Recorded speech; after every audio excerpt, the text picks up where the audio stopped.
नमस्कार, भारत एक्सप्रेस देख रहे हैं आप। आपके साथ में रूपांशी मिश्रा। इफ्तार पार्टी को लेकर सियासत जो है वो काफ़ी तेज है। रविवार को नीतीश कुमार की इफ्तार पार्टी थी और कल लालू यादव और चिराग पासवान की इफ्तार पार्टी थी। जमीयत उलेमा ए हिंद के अध्यक्ष अरशद मदनी ने मुस्लिम संगठनों से अपील की कि वो उनकी इफ्तार पार्टी में ना जाएं, लेकिन इससे कुछ खास फर्क देखने को नहीं मिला। कल लालू यादव और चिराग पासवान की इफ्तार पार्टी थी, जिसमें कई बड़े दिग्गज नेता देखने को मिले और कई बड़े संगठन भी देखने को मिले। हमारे साथ बातचीत करने के लिए वरिष्ठ पत्रकार हरिशंकर जी हमारे साथ मौजूद है। हरिशंकर जी, जैसा कि आपने देखा कि इफ्तार पार्टी को लेकर जो सियासत है वो काफ़ी तेज है, जिसको लेकर काफ़ी बयानबाजी भी हो रही है। देखिए, बिहार में चुनाव भी है, उसको लेकर भी कह सकते हैं कि काफ़ी बयानबाजी हो रही है। और आपने देखा कि मुस्लिम संगठनों का कोई खास फर्क देखने को नहीं मिला, क्या कहेंगे? देखिए, बिहार में जो है इसी साल अक्टूबर नवंबर महीने में चुनाव होना और सभी पार्टियां जो हैं, बीजेपी को छोड़ के सभी पार्टियां जो हैं वहाँ इफ्तार पार्टी का आयोजन कर रही है। कल जो है लेटेस्ट लालू यादव की ओर से इफ्तार पार्टी दी गई और चिराग पासवान ने भी इफ्तार पार्टी दी। तो दोनों अलग अलग इफ्तार में दोनों में अलग अलग पॉलिटिक्स देखी गई। लालू की पार्टी से जो है मुकेश सहनी जो उनके साथ थे वो गायब दिखे, वो आए नहीं, क्योंकि मुकेश सहनी इस समय लालू के साथ हैं, गठबंधन में हैं और एनडीए के साथ नहीं है। तो उनका आना चाहिए था, उनको आना चाहिए था। इसके अलावा कांग्रेस की जो बड़े नेता हैं कांग्रेस के, उन लोगों ने भी इस कार्यक्रम में अपने आप को ये नहीं किया, शामिल नहीं किया। हरिशंकर जी, सही कहा आपने कि लालू की इफ्तार पार्टी में आरजेडी से भी दूरी देखने को मिली है। मतलब सबसे बड़ी बात यह है कि बिहार में इंडी गठबंधन में सीधा सीधा टूट दिख रहा है। कांग्रेस के बड़े नेता लालू यादव ने जो इफ्तार पार्टी दी उसमें पहुंचे नहीं, उसके बाद मुकेश सहनी नहीं पहुंचे। तो अटकलें ये भी है कि अंदर खाने में इन लोगों के बीच बातचीत नहीं है। दूसरा ये कि कांग्रेस ने जब से कन्हैया कुमार को बिहार में लॉन्च किया है वो धुआंधार प्रचार में जुटे हुए हैं और तब से कहीं ना कहीं आरजेडी खेमे में हलचल मची हुई है, क्योंकि कन्हैया का जो स्टाइल है, जो प्रचार का स्टाइल है या अपनी बात रखने का, वो कहीं ना कहीं मतलब उनके तेज़ में लगता है इनको कि तेजस्वी छुप जाएंगे।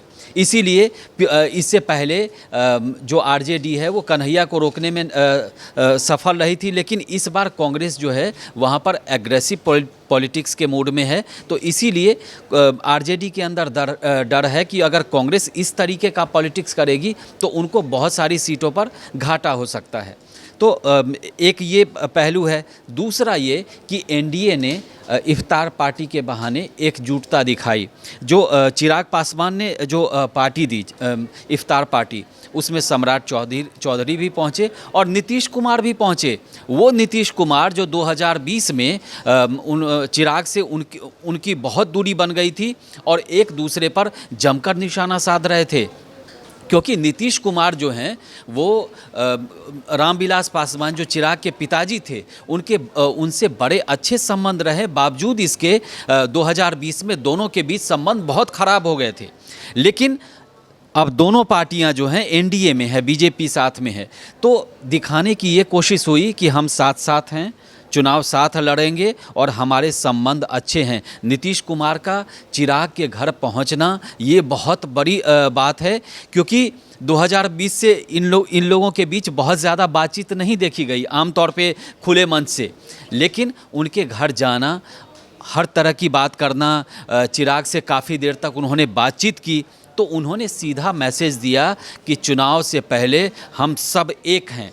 जबकि राजद खेमे से जो इफ्तार पार्टी दी गई, लालू यादव की पार्टी दी गई, उधर से फूट सीधा सीधा दिखा।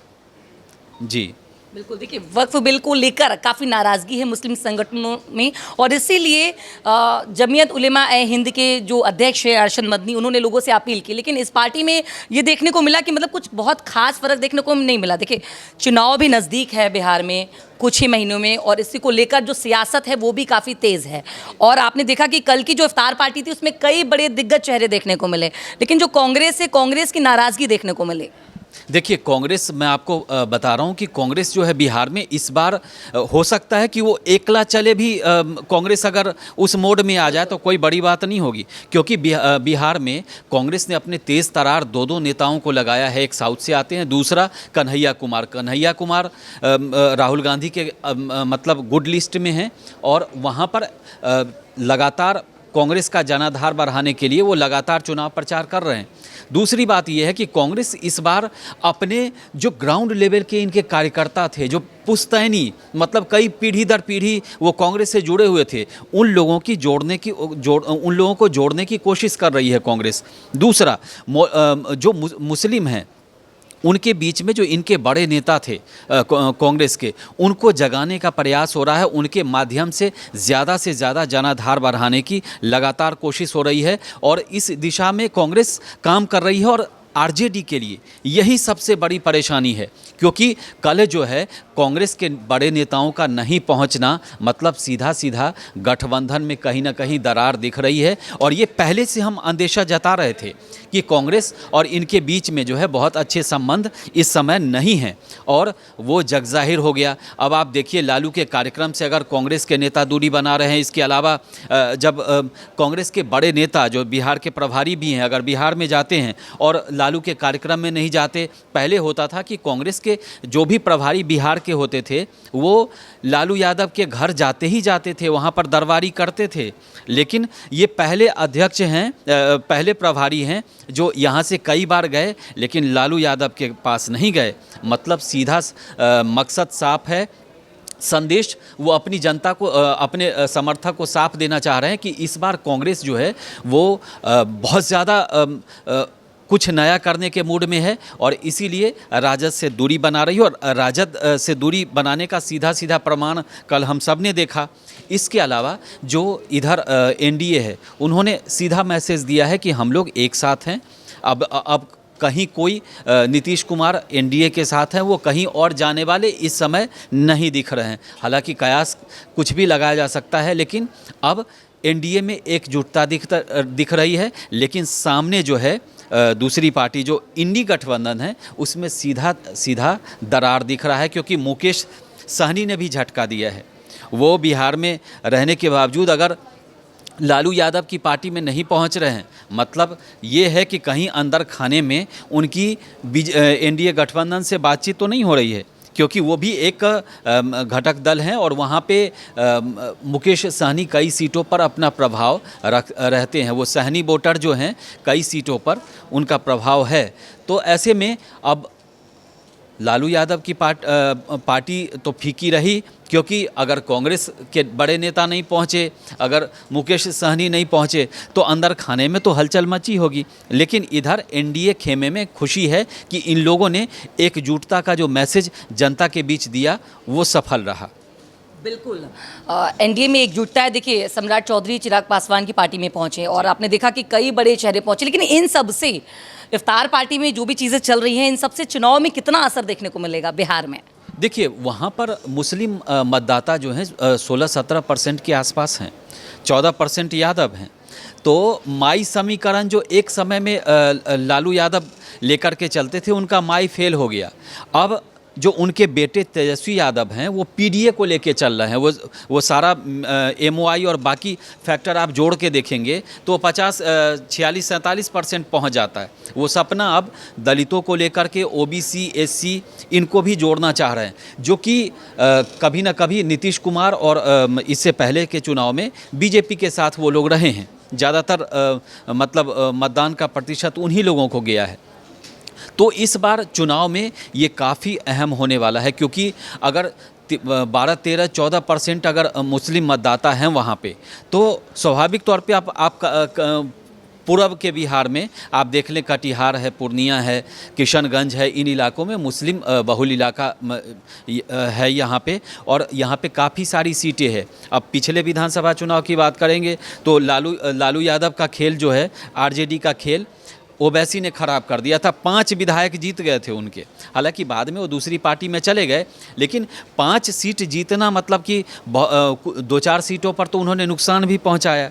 तो पिछले चुनाव में उनकी पार्टी का गेम खराब हो गया था, इसलिए इस बार काफ़ी फूक फूक कर पार्टी कदम रख रही है। उनके नेता जो है वो लगातार नीतीश कुमार पर हमलावर हैं। आज भी नीतीश कुमार ने राबड़ी देवी पर निशाना साधा है। उन्होंने सीधे तौर पे कहा है कि ये तो ऐसे ही मुख्यमंत्री बन गई, मतलब सीधे तौर पे कि लालू यादव, मतलब कहने का ये मतलब है उनका कि लालू यादव ने ऐसे ही इनको मुख्यमंत्री बना दिया। ऐसे का मतलब तो आम तौर पे हम लोग अगर उसका विश्लेषण करें तो ऐसे का मतलब कि डिज़र्विंग नहीं थी, ऐसे ही बन गई। हालांकि बहुत हरिशंकर जी, देखिए राजनीति है और इसमें बयानबाजी होती रहती है, आरोप प्रत्यारोप एक दूसरे पर लोग लगाते रहते हैं, लेकिन अरशद मदनी ने जो अपील की थी मुस्लिम संगठनों से, आपको क्या लगता है कितना असर देखने को मिला है, कितना फर्क पड़ा? देखिए अरशद मदनी जो हैं उन्होंने अपील की थी, लेकिन बिहार में कितने समर्थक हैं, कितना लोग उनको सपोर्ट करते हैं, मुस्लिम कितने लोग हैं, कितनी संख्या है जो उनको सपोर्ट करते हैं, ये सब कहने की बात है। उन्होंने अपनी बात प्रेशर बनानी थी और उनका प्रेशर जो है, प्रेशर पॉलिटिक्स जो था वो फुस हो गया। क्योंकि हम पहले से आपको कह रहे हैं कि पश्चिम उत्तर प्रदेश में भी उनके कहने पर अगर 4 सीटें निकल जाए तो बता दीजिए, लेकिन ऐसा नहीं है। और मुस्लिम जो हैं, सारे मुस्लिम जो हैं उनको फॉलो नहीं करते हैं कि अरशद मदनी ने कह दिया तो हम वोट फलानी पार्टी को करेंगे चाहे किसी को भी करेंगे, ऐसा नहीं है। अरशद मदनी ने अपील की थी, उनको प्रेशर बनाना था, इसीलिए उन्होंने चंद्रबाबू नायडू का नाम लिया, नीतीश कुमार का नाम लिया, उन्होंने चिराग पासवान का नाम लिया, तीनों एनडीए के घटक दल हैं। तो उनका प्रेशर गेम था जो फ्लॉप रहा, उसका कोई असर नहीं हुआ। शंकर जी, कह सकते हैं कि ये जो प्रेशर था ये वक्फ बिल वापस लेने के लिए बीजेपी पर बनाया जा रहा था। जी नहीं, बीजेपी पे बनाया जा रहा था, लेकिन वो बेअसर रहा। दूसरी बात है, मैंने आपको उस समय भी बताया था कि नीतीश कुमार की इफ्तार पार्टी में बड़े लोग जाएंगे। अब ऐसा नहीं है कि वो आम मुस्लिमों को बुला लेंगे अपनी इफ्तार पार्टी में, जो किसी पार्टी के अध्यक्ष हैं या बड़े नेता हैं उन्हीं को बुलाते हैं आमतौर पर। कुछ समाज सेवी भी पहुँच जाएंगे, कुछ पत्रकार भी पहुँचेंगे, लेकिन अरशद मदनी के उसमें समर्थक कितने होंगे? एक आध अगर मुश्किल से होंगे तो वो नहीं गए होंगे, लेकिन वहाँ इफ्तार में तो सैकड़ों लोग पहुँचते हैं, तो उससे कोई असर नहीं पड़ा। और उनके इफ्तार में तो बल्कि कुछ लोग ज़्यादा दिख रहे थे पिछले बार के मुकाबले। तो कुल मिला करके उनकी अपील जो है अपील ही रह गई, उसका कोई असर नहीं हुआ। और बिहार में बहुत सारी चीज़ें हैं, बहुत तरह के इस समय पॉलिटिक्स है। आप देख लीजिए, अगर पॉलिटिक्स की सीधे सीधे तौर पे बात हो तो आरजेडी है, उसके बाद कांग्रेस है, वहाँ पर बीजेपी है, जेडीयू है। वहाँ पर इस बार के चुनाव में आप प्रशांत किशोर को भी नज़रअंदाज नहीं कर सकते, जिस तरीके से वो चुनाव प्रचार कर रहे हैं वहाँ पे, और जिस तरह उन्होंने बिहार की यात्रा की, लोगों से जाके मिले, खुद को कनेक्ट किया, उनके साथ संवाद किया, उनकी परेशानी जानी, और लगातार वो नीतीश कुमार को टारगेट कर रहे हैं तो तेजस्वी को भी निशाने पर ले रहे हैं। उन्होंने लालू यादव पर भी निशाना साधा, लेकिन है कि बीजेपी के खिलाफ वो कम बोलते हैं। हालांकि बीजेपी के लिए उन्होंने बहुत लंबा काम किया है। दूसरी बात ये है कि एनडीए, वो जानते हैं कि एनडीए का जो वोट बैंक है उस पर वो असर नहीं डाल सकते हैं। अगर उनके वोटर होंगे तो अगर वो वोट ले पाएंगे तो उनको जो है ये इंडी गठबंधन में ही सेंध लगाना पड़ेगा, और वो वही कर रहे हैं। तेजस्वी की पढ़ाई पे पहले सवाल उठाते थे, आजकल आरजेडी ने इतने वर्षों में क्या किया उसका लेखा जोखा पब्लिक के सामने रख रहे हैं। इसके अलावा नीतीश पर हमलावर हैं। तो कुल मिलाकर के उनको पता है कि ये जो सेकुलर जो दल अपने आप को कहते हैं, सेकुलर में ही वो सेंध लगाने की कोशिश कर रहे हैं। इसीलिए उनके पार्टी में मुस्लिम नेता भी हैं, उनकी पार्टी में पीडीए के नेता भी हैं, उनके पार्टी में जो ब्यूरोक्रेट रिटायर्ड हैं वो भी हैं। तो उनको इस बार नज़रअंदाज कतई नहीं किया जा सकता, और सटीक प्लानिंग रही तो कुछ ना कुछ असर वो ज़रूर डालेंगे बिहार के चुनाव में। बिल्कुल, लेकिन अगर नीतीश कुमार की इफ्तार पार्टी की बात करें तो उसमें कुल 7 संगठन जो थे वो नहीं गए थे हरिशंकर जी। नहीं तो संगठन के 2-4 लोग होंगे, 7 के होंगे तो 14 लोग होंगे, लेकिन 14 ही पूरा तो नहीं होता, इसके अलावा उनकी इफ्तार पार्टी में बहुत सारे ब्यूरोक्रेट गए, उसके बाद कई सारे नेता दिखे, बड़े बड़े नेता बीजेपी के चाहे बाकी दलों के नेता दिखे। तो इन 7 संगठनों का तो वहाँ पे बहुत ज़्यादा चर्चा भी किसी ने नाम भी नहीं लिया। तो ये सब कहने की बात होती है, प्रेशर पॉलिटिक्स थी और वो कामयाब नहीं रहे उस प्रेशर बनाने में। दूसरी बात है कि वक्फ बोर्ड की बात होती है, तो वक्फ बोर्ड को लेकर के एक आम शहरी मुस्लिम जो है, एक आम जो अपने काम में व्यस्त है, उनको ज़्यादा पॉलिटिक्स से मतलब नहीं, उनको क्या लेना देना कि वक्फ की ज़मीन क्या, वक्फ बोर्ड क्या है। ठीक है, उनके धर्म से भी जुड़ा हुआ है, मस्जिद की ज़मीन वक्फ से जुड़ी होती हैं, लेकिन आम लोगों को इससे बहुत ज़्यादा लेना देना नहीं होता है। इसमें पढ़ते वो लोग हैं जो नेतागिरी करते हैं। बिल्कुल सही कहा आपने, क्योंकि जो आम लोग हैं ना, उनको इन सब चीज़ों से ज़्यादा लेना देना नहीं है, वो अपनी रोज़मर्रा की ज़िंदगी में ही बहुत ज़्यादा व्यस्त हैं। और आपने बिल्कुल सही कहा कि बयानबाजी जिन्हें राजनीति करनी होती है वही करते हैं, क्योंकि आम लोगों को कोई खास फ़र्क नहीं पड़ता है। जी बिल्कुल, मेरा भी यही कहना है कि बिहार में जो है बहुत सारे तरह के पॉलिटिक्स होते हैं और इस बार का तो मुकाबला जो है, चुनावी मुकाबला गज़ब का होगा। आप देखिएगा जैसे हमने दिल्ली में देखा, इससे भी बहुत बहुत ज़्यादा आगे बढ़ के होगा मुकाबला, क्योंकि वहाँ पर कई सारी पार्टियाँ हो गई हैं और कई सारी पार्टियां हो गई हैं और हर किसी के लिए मतलब ये प्रश्न चिन्ह रहेगा उनके पॉलिटिक्स, उनके इंटायर जो कार्यकर्ता और सब कुछ है। इसीलिए बीजेपी, आप देख लीजिए एनडीए की जितनी पार्टियां हैं, बीजेपी हो गई, चाहे जेडीयू है, चाहे चिराग पासवान हैं, चाहे मांझी हैं, उनकी पार्टी है, सब लोग अभी से प्रचार में जुटे हुए हैं, अभी से तैयारी कर रहे हैं। आरजेडी भी वैसी ही तैयारी कर रही है, पीके पब्लिक के बीच में हैं। उसके अलावा छोटी छोटी पार्टियां जो हैं वो भी क्योंकि उनके लिए वो जीने मरने का प्रश्न है, क्योंकि इस बार नहीं तो फिर कभी नहीं। और इस बार बहुत सारा बेहतरीन चीज़ें आपको देखने को मिलेगी वहाँ पे, क्योंकि हर वो कमी गिनाने की कोशिश हो रही है जो इस सरकार से कमी हुई, और हर वो चीज़ बताने की कोशिश हो रही है जो इससे जो पहले सरकार में थे लालू यादव और उनकी कमियां। जब एनडीए पर तेजस्वी यादव हमला करते हैं तो एनडीए के नेता सीधे बिहार की जनता को जंगल राज की याद दिलाते हैं।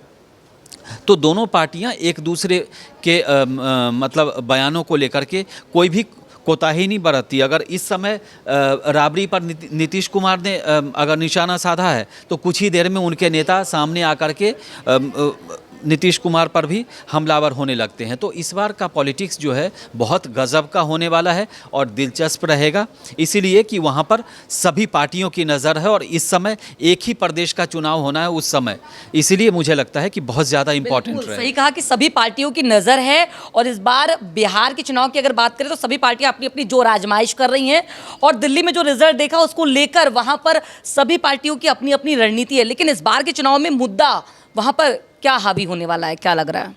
देखिए, वहाँ पानी बिजली जैसे मुद्दे तो बहुत ज़्यादा हावी होते नहीं हैं। शुरू में पार्टियां कहती हैं, लेकिन पानी का हिसाब किताब वहाँ ठीक ही है, नल जल के लिए ठीक ठाक काम हुआ है। सड़कें जो हैं वहाँ पे बिहार में वो अच्छी सड़कें बनी हैं, ठीक है, लेकिन थोड़ा बहुत जो मामला रहेगा वो बेरोजगारी का मुद्दा रहेगा और बेरोजगारी को लेकर के सारी पार्टियां जो हैं एक दूसरे पे आरोप लगाएंगी और स्वाभाविक तौर पे चूंकि सत्ता में नीतीश कुमार हैं इसीलिए जवाब उन्हीं को देना पड़ेगा, एनडीए को जवाब देना पड़ेगा कि कितनी नौकरियां दी। और सबसे बड़ा दाव जो है मुझे लगता है कि इस बार नौकरी पर ही होगा, क्योंकि अगर एक सरकार जो है कहती है कि हम नौकरी देंगे, हम इतने लाख नौकरी दे देंगे, हालांकि कितना देते हैं वो तो सबको मालूम है। दूसरी बात ये है कि तेजस्वी यादव कभी कहते हैं कि हम 2500 दे देंगे, कभी 2100 दे देंगे, लेकिन अगर 2500 आपने बिहार की महिलाओं को दिया तो उसके बजट से ऊपर चला जाएगा जो बिहार का साल का बजट है। तो आप बजट से ज़्यादा पैसा लाएंगे कहाँ से?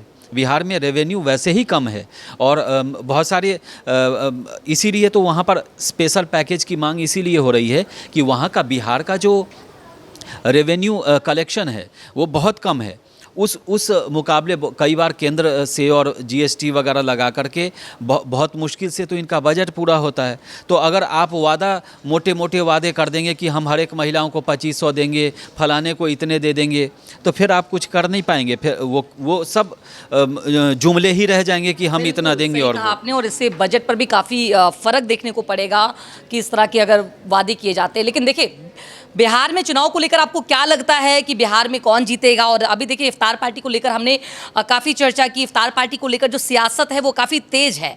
और देखिए, एनडीए में एकजुटता देखने को मिली है। नीतीश कुमार की पार्टी में भी कई बड़े नेता आए, लेकिन कुछ मुस्लिम संगठन नहीं आए। और अरशद मदनी ने जो अपील की थी उससे कुछ खास फर्क देखने को नहीं मिला। लेकिन आपको क्या लगता है, आप कमेंट बॉक्स में हमें ज़रूर बताइएगा। देश दुनिया की तमाम बड़ी खबरों की जानकारी को पाने के लिए आप बने रहिए भारत एक्सप्रेस के साथ।